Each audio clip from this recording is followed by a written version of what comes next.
Hello, everyone. Today we are privileged to have Dr. Antonio Hardan with us speaking about anxiety and autism.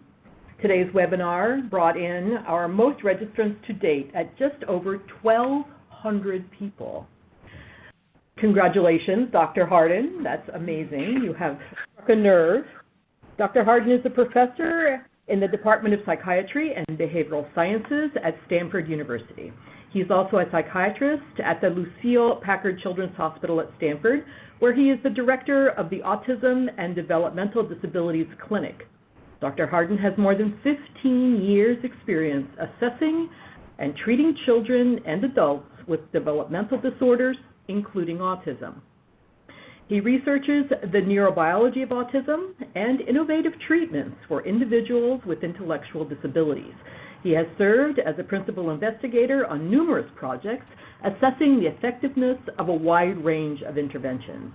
It is our extreme pleasure to have Dr. Hardan with us today, so without further ado, take it away. Very good. Hello, everyone. I was debating to say good morning, but some people are on the East Coast, so good afternoon, and some people might be overseas, so it could be good evening. So my name is Antonio Hardan, and I am a child psychiatrist, but as you all know, child psychiatrists usually are trained in general psychiatry. So my clinical practice covers children, adolescents, and adults. The youngest person that I see usually in my practice is around the age of 2 to 3, but also I see adults, and the oldest person I see at this time is his age is 57 or 58. And as I mentioned in introduction, in addition to a clinical practice, I have an active research program that looks at the different focuses for research, including the neurobiology of autism as well as innovative treatment for individuals with autism. Let's start first by saying a few words about disclosures. I am on the advisory board of Roche. I am a consultant for 2 companies, Hoffman Technologies and Biomed Inc., and have a grant support from BioElectron, Simons, and the National Institute of Health. The good thing is that you don't have to be suspicious of any of these relationships because all this work is not related to the topic of today. So what are we going to be talking about? So I will start first by defining anxiety, what it is, and cover a little bit the manifestation of anxiety in individuals with autism. I will also be discussing anxiety disorders in general, how they are seen in individuals with autism and how we sometimes see them in individuals with autism. I will discuss the prevalence rates and the mechanisms underlying anxiety disorders in individuals with autism. The part of my talk will be discussing the treatment from general approaches to cognitive behavioral therapy and the use of pharmacology, and I will end by a conclusion and future directions. So let's start. So what is anxiety? I like this definition by the American Psychological Association. So anxiety is an emotion characterized by feelings of tension, worried thoughts, and physical changes like increase in blood pressure. People with anxiety disorder usually have recurring intrusive thoughts or concerns. They may avoid certain situations out of worry. They may also have physical symptoms such as sweating, trembling, dizziness, or a rapid heartbeat. If you look at all these symptoms, you notice that there are 3 main domains for anxiety: a cognitive domain, a behavioral domain, and a physiological domain. So what are the cognitive domains? People with anxiety or individual anxiety, they have difficulty concentrating, their mind goes blank, and they have feelings of impending doom. What are the behavioral manifestations of anxiety? Individuals usually are pacing, they are restless, they may exhibit hand wringing, they may exhibit oppositional behavior, they might be avoidant of some situation, and they might be inhibited in some situations. Physiological reactions include increase in blood pressure, rapid heartbeat, the heart will be pounding, sweating, muscle tension, being easily fatigued, and with sleep disturbances. So if you look at all these symptoms or these domains, Some of them, or most of them, are internal. The cognitive and the physiologic, they are internal domains. So on the outside, you don't see any of these symptoms. The only time you see symptoms is when anxiety is severe enough that you see behavioral manifestation. So that's why an individual with autism, because we are looking on the outside, the only thing we see is the behavioral manifestations such as the tantrums or oppositional behavior. And when we see that, that means that anxiety is very severe, and I call it the tip of the iceberg. Now, anxiety, not all the time, is abnormal. There is what we call adaptive anxiety. A very good example is me preparing for this lecture. If I didn't feel some level of anxiety, I would not have prepared. I would have come today with no slides. So that's why all of us, when we have to do something or prepare for a task or prepare for an exam, we study, we set a time aside to be able to prepare for the task. So that's healthy. However, when anxiety is too severe and affecting our functioning, that's when it becomes pathologic and abnormal. Let's talk a little bit about anxiety disorder and ASDs.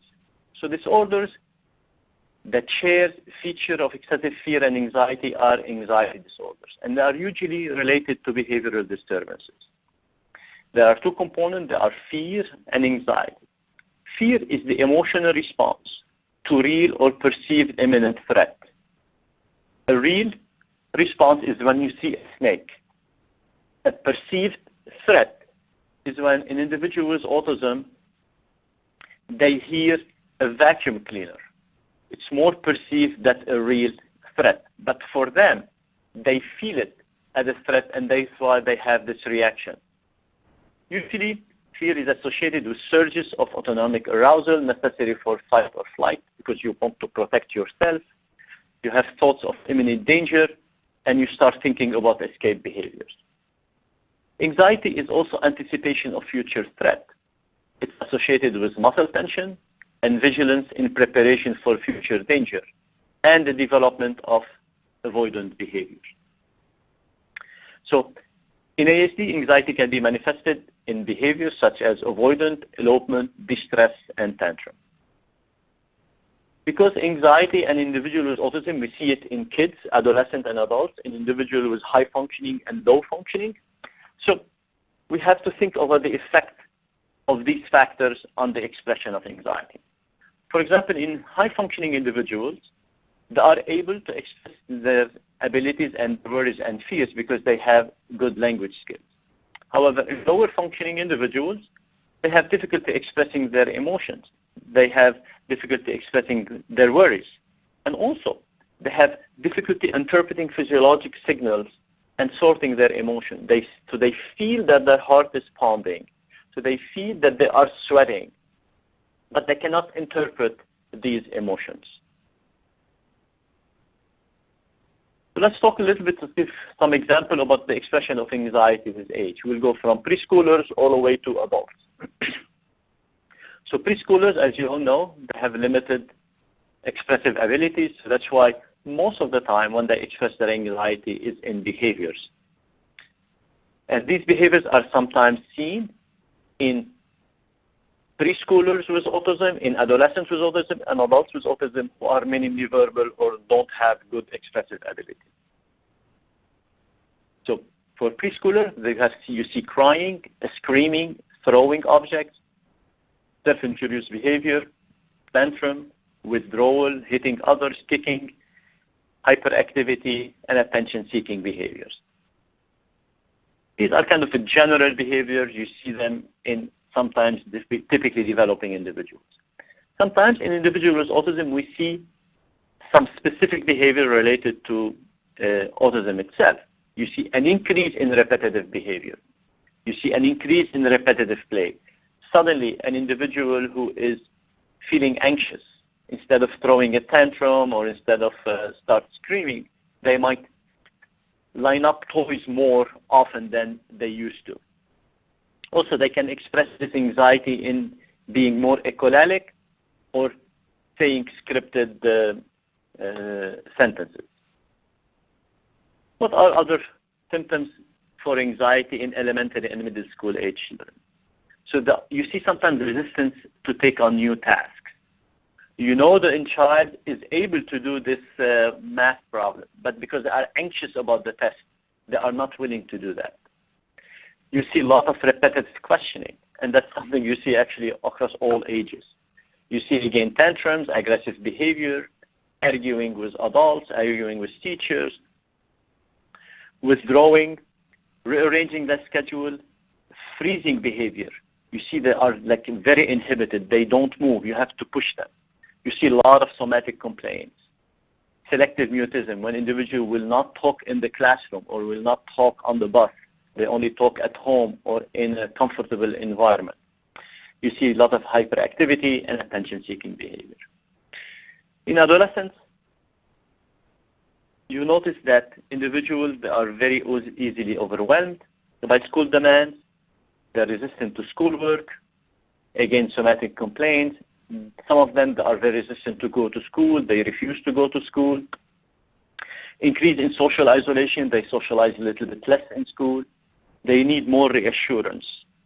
And sometimes we see emergence or increase in mood dysregulation because of anxiety to being in middle school or in high school. Sometimes you see the child or the individual being more dysregulated with lower level of tolerance for frustration that might lead to aggressive behaviors and depressive symptomatology.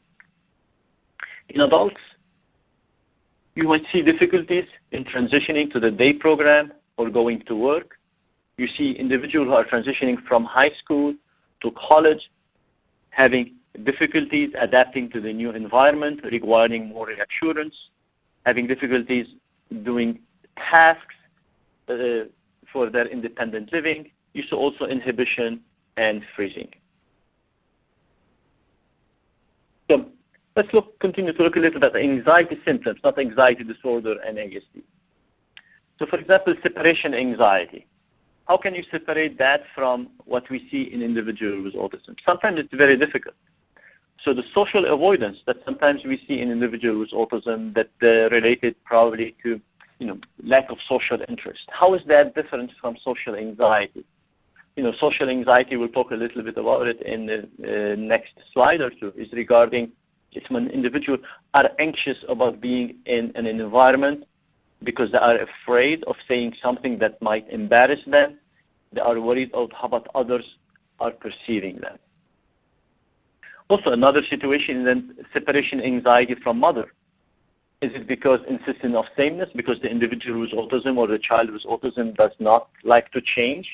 Or is it because he or she is afraid of something happening to his or her mother? Now, sometimes we can make legitimate diagnosis of anxiety disorder, but only when the symptoms or the behaviors that are being seen are not better accounted for by the autism itself. Now, how people have been thinking about anxiety in autism? There are three different models. One is the comorbidity model, one is the complication model, and one is the convergent model. So the comorbidity model is that when ASD, autism spectrum disorder, and anxiety disorders are distinct. And usually this is supported by anxiety disorders in ASD being as the same as in general population. Now, the complication model is that when ASD increase the risk for anxiety, and you have a lot of evidence supporting that, and we'll talk a little bit about that later on. When the social disability increase the risk of having a social anxiety disorder or social anxiety. And conversion model is when anxiety is part of ASD, for example, insisting on routines, social avoidance that's equal anxiety. And there is a debate in the field with regard to this convergent model. So when you have anxiety symptoms being present in up to 80 or 84% of individuals with autism, how come we need to consider anxiety as a comorbid condition and not part of the disorder itself and including it as part of the criteria? Now, in the next three slides, it's going to be a little bit boring because I'm going to go over some of the anxiety disorders. But it's very important to know a little bit the different types of these anxiety disorders because sometimes we see them in individuals with autism. The first one is generalized anxiety, which is excessive worry and anxiety about a variety of topics, events, and activities. It's a free-floating anxiety, not about specific things, but about almost everything. This anxiety or these worries are very challenging to control and are associated with physical and cognitive symptoms. The separation anxiety disorder is inappropriate development and of excessive anxiety concerning separation from home or from attachment figures. The distress is exhibited when the individual is separated from home or attachment figures, and there is a lot of concern about losing or something bad happening to major attachment figures such as parents or grandparents or legal guardians. And individuals usually they experience nightmares about the separations or physical symptoms when they are being separated or when they are away from their parents or their attachment figures. The third disorder that we would like to discuss is the post-traumatic stress disorder, which consists essentially of experiencing a traumatic event or actually witnessing a traumatic event. So the individual can be involved in the car accident, for example, or they can witness, or she can witness an accident. So once you have a major trauma like this, the individual to be able to be diagnosed with post-traumatic stress disorder, they have to have 4 types of symptoms.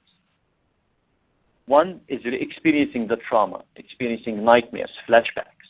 They have to exhibit an avoidance of trauma-related stimuli. So they avoid thinking about it. They avoid feelings about it. They avoid the places that will remind them of the trauma. The third domain is negative thoughts or feelings about oneself or the world after the trauma, which is experiencing some symptoms of depression. Also, the fourth domain is experiencing arousal and reactivity after the trauma, which includes irritability, aggression, and hypervigilance. The fourth disorder is social anxiety disorder, which is also called social phobia. It's fear or anxiety specific to social situations in which a person feels noticed, observed, or scrutinized. And that's a little bit challenging to differentiate from the social anxiety or the social difficulties that some individuals with autism are experiencing. In social anxiety, or the typical presentation of social anxiety disorder, the individual is fearful that he will display their anxiety because they are afraid of being rejected. The social interaction will consistently provoke distress, leading to avoidance or painfully experiencing the interaction. The fear and anxiety will be grossly disproportionate to the actual situation. Panic disorder also is observed in individuals with autism, and it's a recurrent, unexpected panic attacks. These are sudden periods of intense fear. They are not precipitated by clear events or environmental situation. If that's the case, then they are related to a different disorder. So usually panic attacks, they occur out of the blue, and they last for 10-15 minutes with a peak during the first 5 minutes. They cannot last for hours. And it includes palpitations, the heart pounding, sweating, shaking, shortness of breath, choking, and feeling of impending doom. And after someone experiences panic attacks, they are constantly worried about when the attack will happen again. And there is also fear or avoidance of places where attacks might happen or what might happen in the past. Specific phobia is the most common phobias. There is fear and anxiety about specific objects or situation and avoidance. Usually they are categorized either related to animals, natural environments, situational, or needles. The fifth anxiety disorder I'll be discussing briefly is obsessive compulsive disorder, and you have 2 components here, obsessions and compulsions. So for obsessions, and it's important to pay attention here because there is significant overlap with what we see in individuals with autism spectrum disorder. So obsessions are recurrent and persistent thoughts, impulses, or images that are experienced as intrusive and inappropriate and that cause marked anxiety or distress. They are not simply excessive worries about real-life problems. So if someone is worried about finances or is worried about hurricanes or earthquakes, these kind of expected. there is an attempt to ignore or suppress such thoughts. And that's a little bit different than what we see with autism. In autism, people sometimes are seeking these repetitive behaviors. They want to have some of these thoughts. While in obsessive compulsive disorder, there is a resistance, attempts to ignore or suppress these thoughts, impulses, or images. And the obsessional thoughts, impulses, or images are the products of his or her own mind. Because sometimes in psychotic disorders, obsessional thoughts are being communicated or mandated by aliens.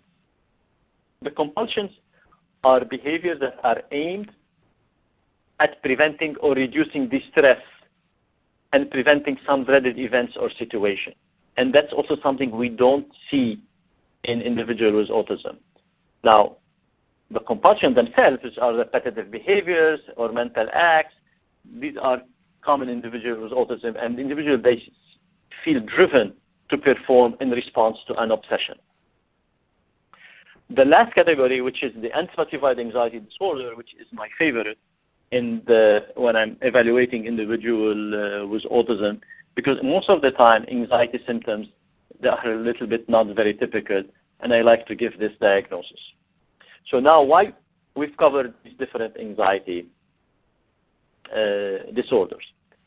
So when we're doing an evaluation or when we're treating individuals with autism, we try to elicit behavioral symptoms or signs of anxiety disorders. We try to put them together so they will cluster in a specific disorder. So we try very hard to see if they will fit within a specific category. Let's say someone comes in, we do a comprehensive history, and we see that they are, they meet criteria for generalized anxiety disorder. So that's usually very desirable because we have specific interventions for generalized anxiety disorder, and these interventions are effective.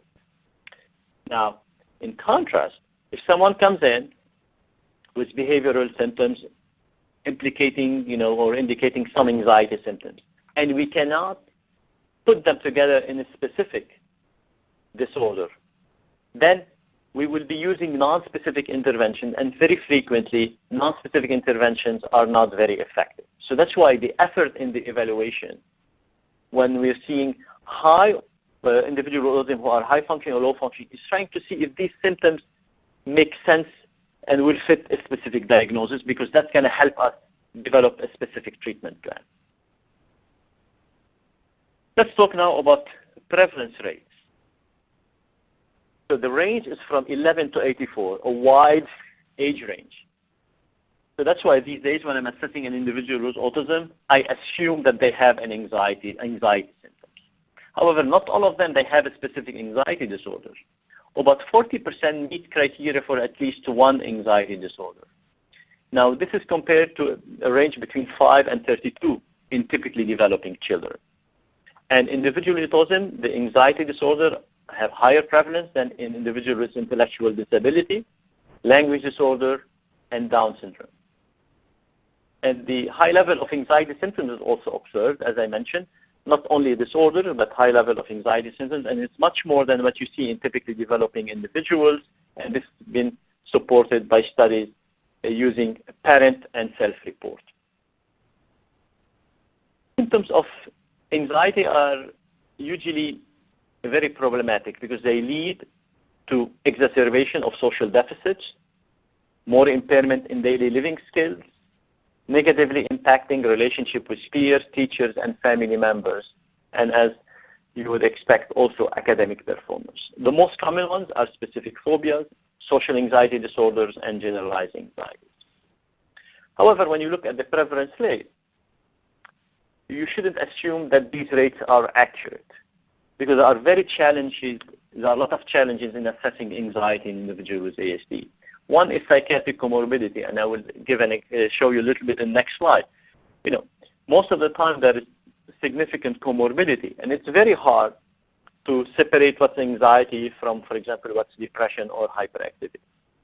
Also, how do we assess anxiety?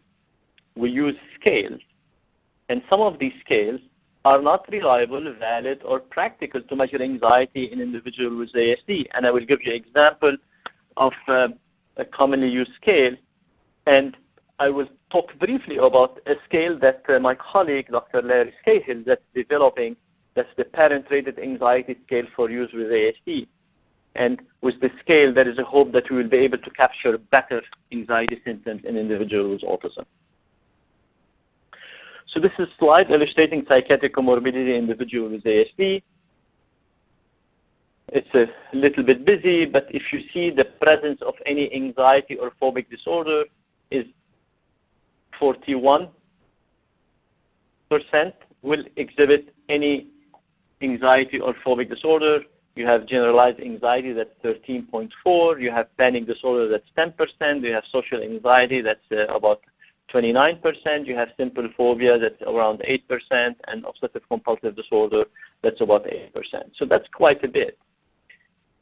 Now, if you look at the panels on the right-hand side, looking at the comorbidity, so about 30%, this is a study that was done by Simonoff and looked at individuals with autism and assessed them for different psychiatric comorbidities. They noticed that 30% don't have any psychiatric disorder.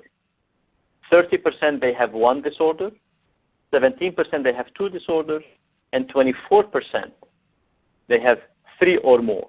So in about 25% of individuals, you have more than three disorders. So it's very hard to assess the comorbidity and assess anxiety in these individuals. So why individuals with autism are predisposed to anxiety? There is first a pattern of thinking.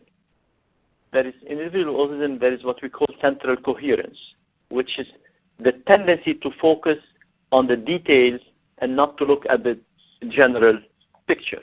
So it's focusing on a tree in a forest. And this pattern of thinking has been observed in individuals with anxiety disorder. So this approach or this pattern of thinking will predispose them to have anxiety symptoms. Also, social communication deficit. Difficulty understanding the social world might trigger anxiety. So if you don't know what's going on around you, it's not surprising why you would have more anxiety. Language deficit, so expressing oneself, and that its inability might lead to difficulty with anxiety. Also, there is a relationship between anxiety and sensory processing. And, when you have abnormality in your social processing, it's not surprising why you would have high rates of anxiety. Also, feelings are usually not predictable in individuals with autism. People will tell you that, I don't know why I reacted this way. And also, so that will lead to unusual or unexpected emotional responses. And individual autism has significant emotional regulation. Up to 20-30% they have emotion dysregulation. And to be able to regulate your emotions, you need to self-monitor. And we know self-monitoring is a deficit in individuals with autism. Let's look at how anxiety is being manifested in individuals with autism. This is a work by Haylett that looked at a sample of 415 individuals. These are children and adolescents from different studies, from the RUP studies. And they collected the CASI, the Childhood Anxiety Sensitivity Index. It's a 26-item anxiety scale. And they looked at 415 individuals, age range between 6 and 17. And the mean age was 8.2, and a little bit less than the sample were on the high functioning end, which is a little bit more than 50% were on the lower functioning end. And what did they find? They found that the most frequently endorsed items are restlessness or being edgy, being more anxious in social situations than most children, has difficulty falling asleep. And this was observed in about 40% of the individuals. Extremely tense or unable to relax, and is overly fearful of specific objects. So when you look at individual autism, these are probably the most common symptoms that you will see. However, interesting, what they've noticed is that the mean of anxiety in individuals with high functioning was a little bit higher than the ones in the lower functioning individuals. So here, it's important to stop and to think, is it because this is accurate or because of the KC does not capture anxiety symptoms in lower functioning individuals? So I think the inclination is probably the KC, this instrument does not capture anxiety in lower functioning individuals, and that's what prompted Larry Scahill and his colleagues to develop the new scale. Interestingly, and something that we will see later on, is that they found that anxiety was correlated with irritability.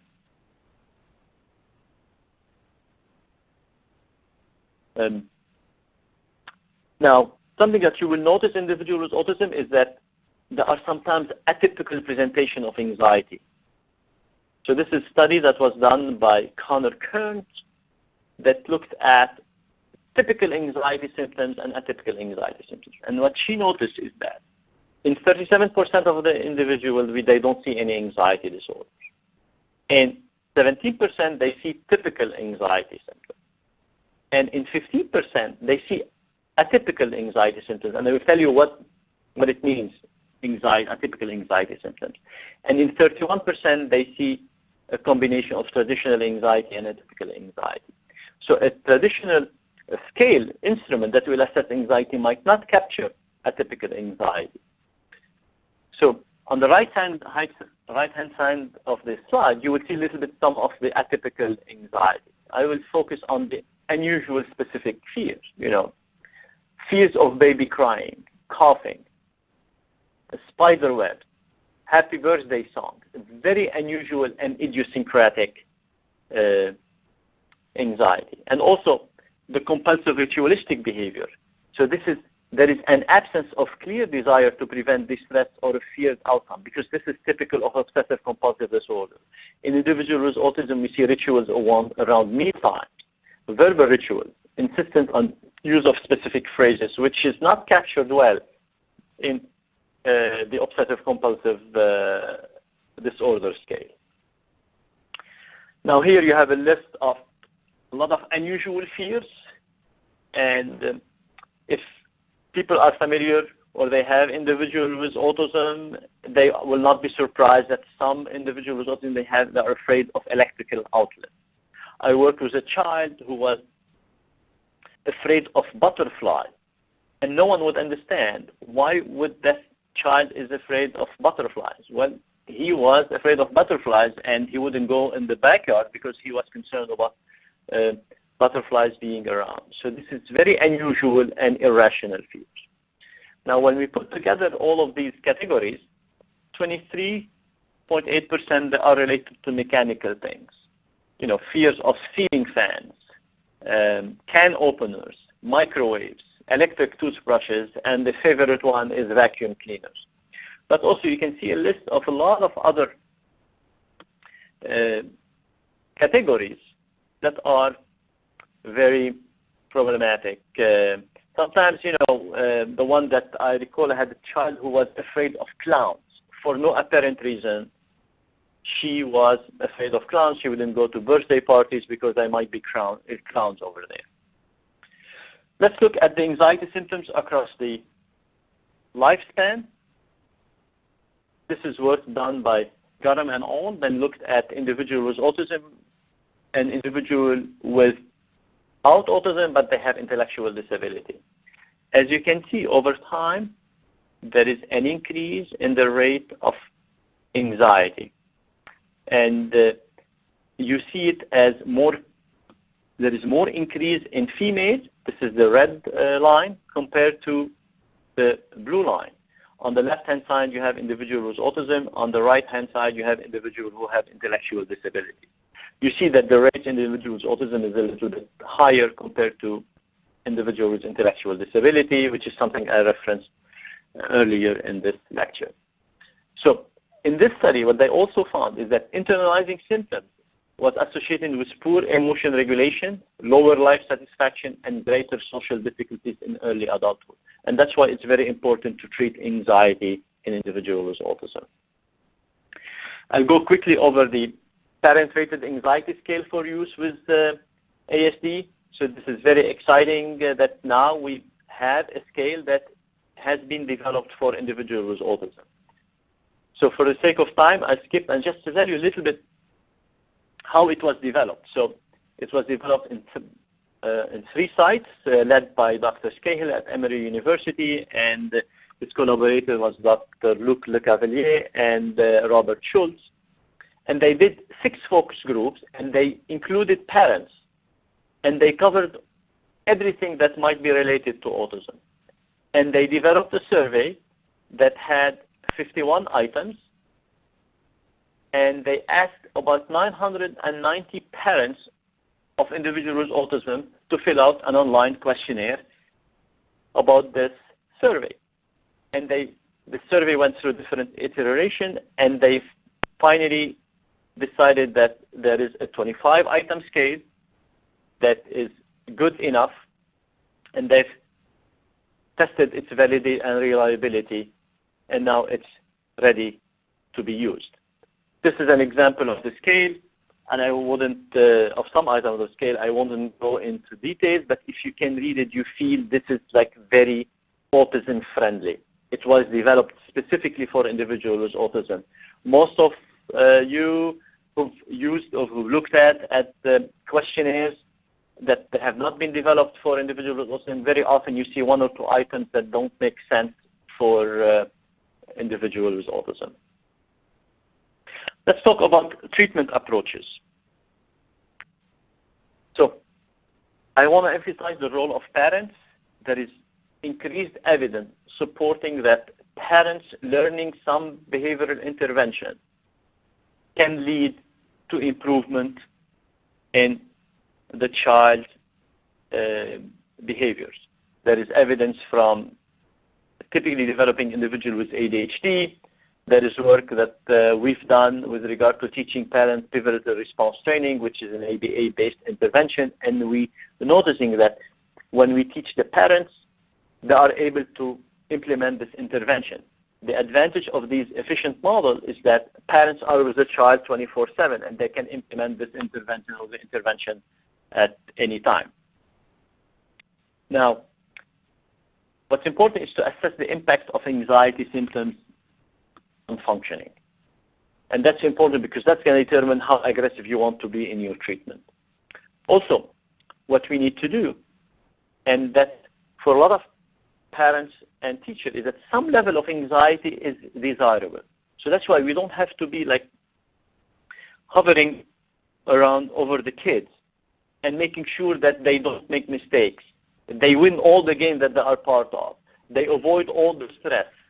No, some negative experiences are helpful for the development of tolerance. And that's an approach that's very important to keep in mind. It's gentle pressure. You don't want to push too much. You want to put a gentle pressure. And some of the strategies that are used in the treatment of anxiety is a progressive desensitization and also environmental manipulation. Also, part of the gentle pressure is you want to encourage exposure to anxiogenic stimuli. So if a child is afraid of going into a mall, you want to progressively encourage them to do that and reward appropriately by being generous initially and then increasing the bar later on. You want to try to ignore non-brave behavior, like disruptive behavior that might be related. Just ignore that and increase your tolerance. Acknowledge feelings of anxiety and stress. We all feel anxious, and that's part of the modeling. We all feel anxious at different times, but the threshold is a little bit different. Sometimes you do some role playing or role reversal. You can check with a child who might have learned the skill how to deal with his or her anxiety and ask them, how do you deal with this situation? So they maybe can help you determine if they understood the role or the skill that they've learned. Discussing goals and involve the individual in the specific development of the treatment program. They have to be part of the program, especially high-functioning individuals. Increase your tolerance for non-functional behavior and restricted repetitive behavior, because as anxiety is increasing or as the person is facing a little bit more anxiety or facing his or her own beast, you're going to see more increase in non-functional behavior and restricted repetitive behavior. That's fine as long as you see progress in the anxiety domain. Develop a relax zone with some calming activities. And manage academic expectations. Don't be fooled by the fact that the individual is high functioning, because even if some individuals they are high functioning, they might have still some cognitive difficulties. Think of breaks from classrooms, scheduled breaks, or on demand. Sometimes if you feel it's happening very often, so the kid is asking a lot of classroom breaks, schedule them. That makes it a little bit easy. Provide information visually. Be patient. It takes time. For anxiety to decrease, it's going to take a lot of work and a lot of time. And for parents, don't work alone. Rely on your treatment team, on your support network. If a therapist, a psychologist, a physician, or a BCBA, a teacher, see what they recommend, see if it will apply for your child, and try to use it. When it comes to treatment approaches, it's important, as I mentioned earlier, to identify specific disorder and to keep a balance between behavioral, cognitive, and psychosocial intervention and psychopharmacologic intervention.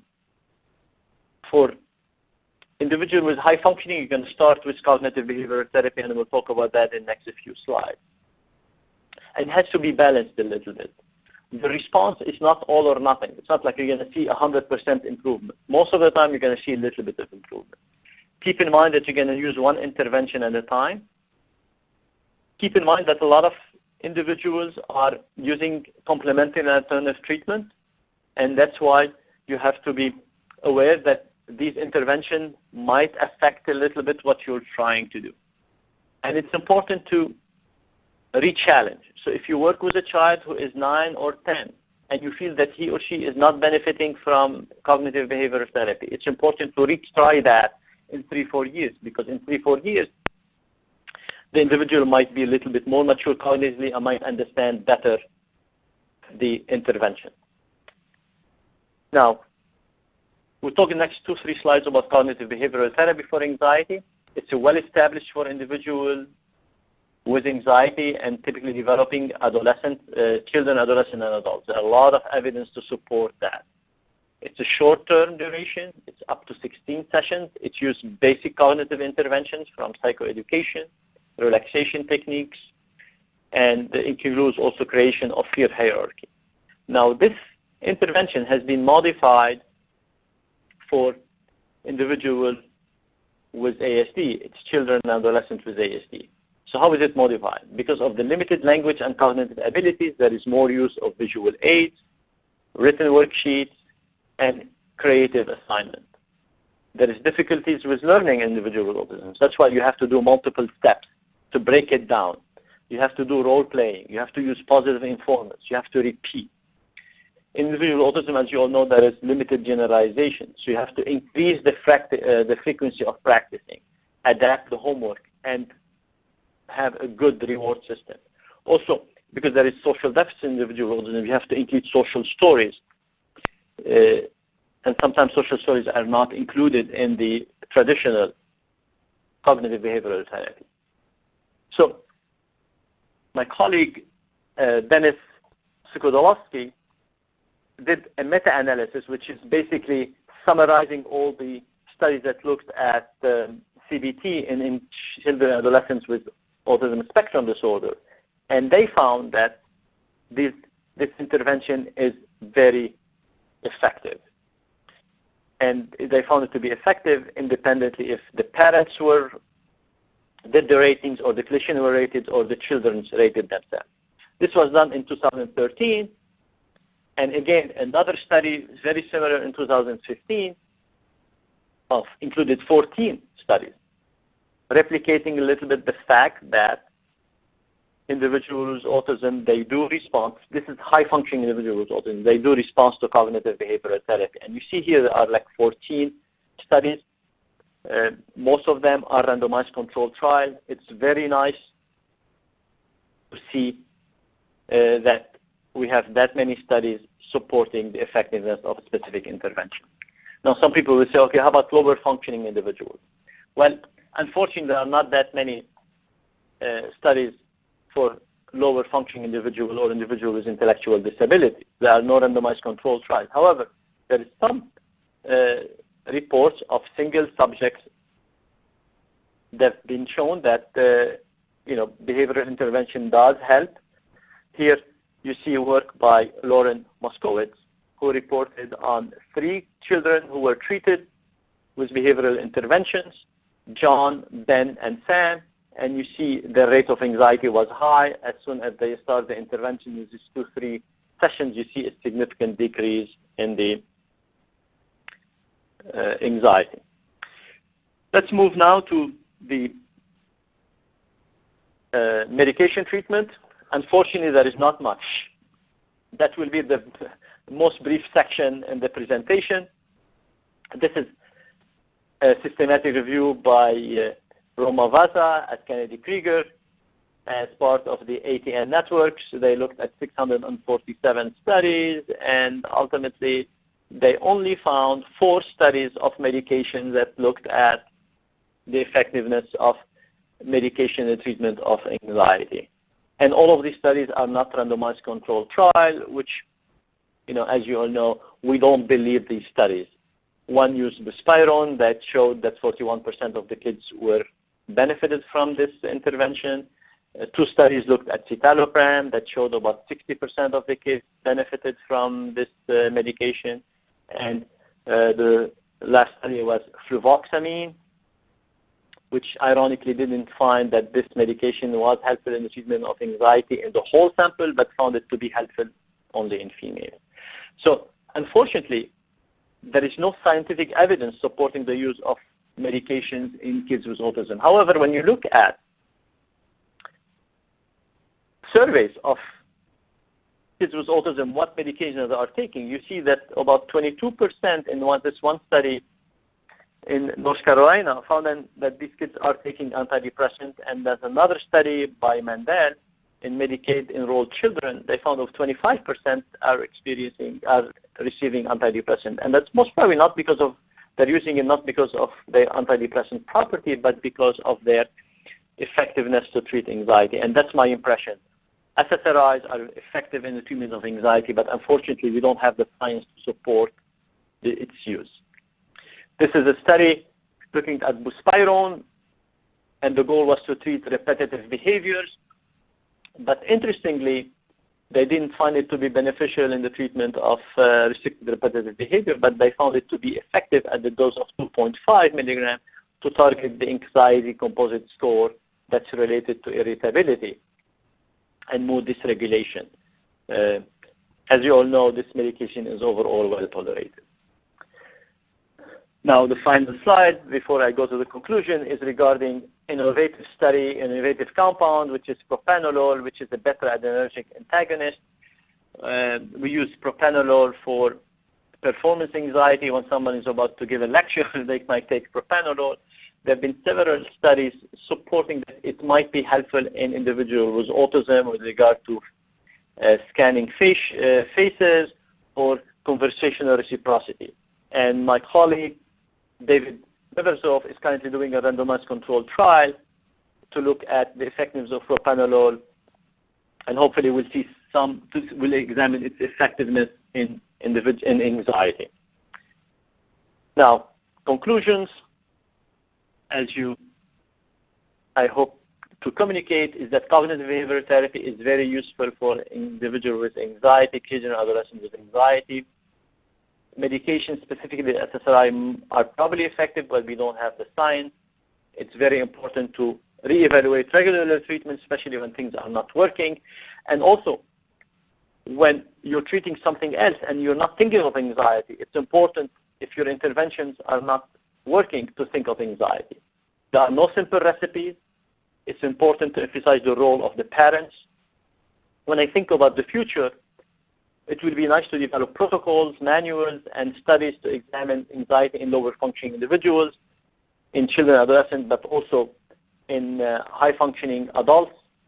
Also identification of behavioral and biologically defined subgroups.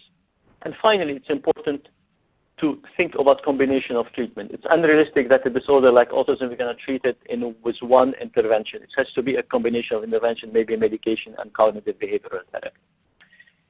And on that, I would like to end. I would like to thank all of you for your attention, and I would be more than happy to take a few questions. Thank you so much. So we did get a few questions in. We will wrap things up at 1, but we'll try to squeeze in as many questions as possible. So the first one I have for you is, if an individual is exhibiting harmful behavior related to anxiety, what would you recommend that a parent do for this? It's a complicated question, as you would expect. So I think definitely you want to make sure that the child is being evaluated, making sure that other psychiatric issues are ruled out. And if you're suspecting anxiety, is to go actively and treat it. And as I mentioned, in using behavioral approaches, if the individual is lower functioning, focusing essentially on environmental manipulation, rewarding behaviors, doing behavioral analysis, trying to see what's causing the anxiety. And if the individual is high functioning, is to consider a cognitive behavioral therapy course to see if it will be effective. And if you try all of these and it's not helpful, then you can consider a medication. And in this situation, I very often will use a selective serotonin reuptake inhibitor such as fluoxetine or escitalopram. Okay. Someone was asking about any resources that you know of if someone is trying to find a provider for CBT. Very good question. Very good question.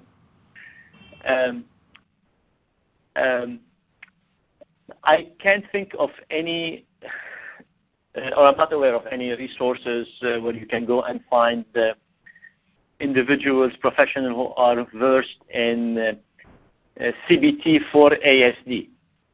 But I am sure there are a lot of psychologists in a lot of parts of the country who are versed in cognitive behavioral therapy, and they might know someone locally who have experience an individual with ASD.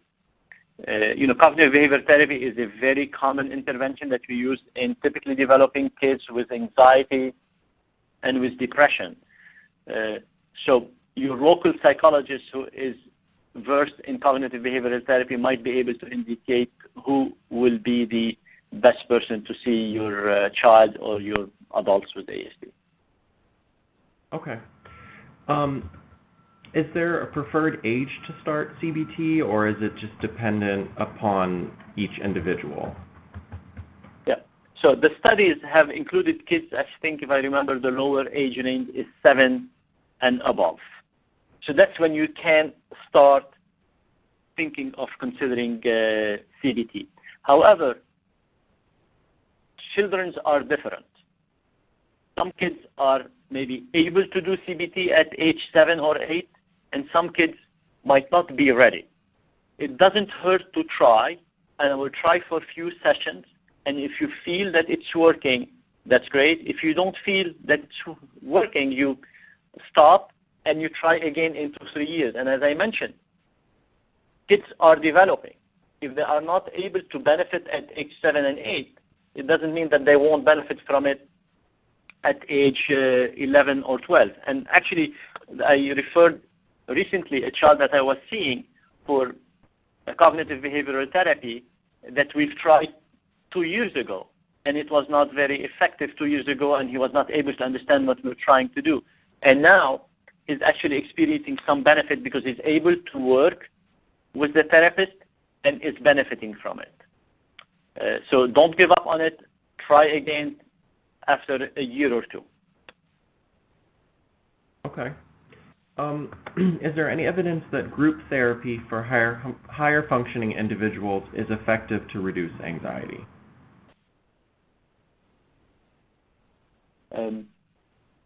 Or would you ever recommend group therapy for individuals depending on different circumstances? Yeah. So, usually what you want to do is try what has been shown to be effective, which is in this situation, cognitive behavioral therapy in an individual format. If it doesn't work, or if you want to supplement that, it's reasonable to consider cognitive behavioral therapy in a group format. Some individuals are able to tolerate that. Some individuals are not able to tolerate that. So it's going to be on a case-by-case basis. It doesn't hurt to put a gentle pressure and encourage the individual to participate, but if you feel there is significant anxiety and they are not ready for it, give up and then maybe try again. Okay. This will have to be the last question, but do you have any good books that you would recommend to parents or adults with autism that are related to anxiety? So I was, I think there is one book for kids. It's the huge bag of worries that is sometimes found to be helpful by kids, and for adults. Sometimes you could try what's available for typically developing adults with autism to see if you will benefit from it. Some kind of self-help group, some self-help books that could be beneficial for adults with anxiety with ASD. Okay. All right. So that's all the time we have for today's webinar, but we want to thank you so much. This has been a really great talk. You've provided a lot of useful information, so we're really thankful for you being here.